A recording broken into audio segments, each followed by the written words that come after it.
Hope you're having a nice Labor Day, but I don't want it to end. Hi, everybody, and welcome to Trivia Treats. Did you ever hear the name Wrong Way Corrigan? I did.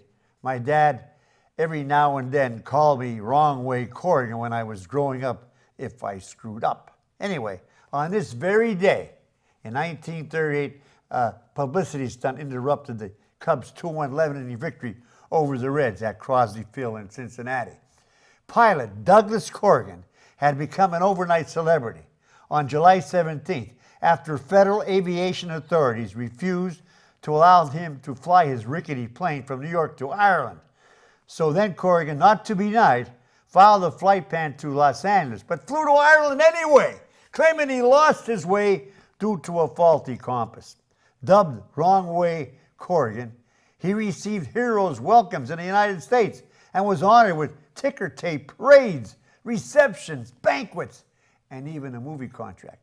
At the end of a parade through Cincinnati, 79 years ago today, Corrigan arrived at Crosley Field in the 6th inning. The game was stopped, and he gave a short speech.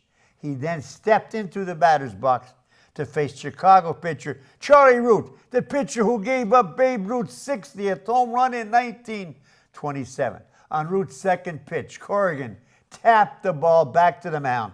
Living up to his Wrong Way nickname, he ran to third base instead of first, to the delight of the crowd.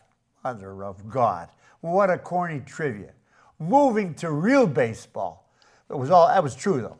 We all know that Jackie Robinson of the Brooklyn Dodgers was the very first black player that broke into the major leagues. But if I asked you, who was the first African-American pitcher in the big leagues? 90% of you would not even have a clue. 4% of you would have probably said Satchel Paige, and maybe someone would have shouted Joe Black, who was Rookie of the Year for the Dodgers in 1951. Those two names were good answers, but incorrect. On this day in 1948, playing for the Brooklyn Dodgers, Dan Bankhead became the first African-American pitcher in Major League history during a 10-3 loss to the Pirates at Ebbets Field in Brooklyn.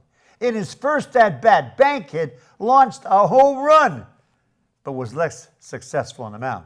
In 3.5 innings of relief, he allowed 3 runs and 10 hits before the Dodgers let him drop into obscurity.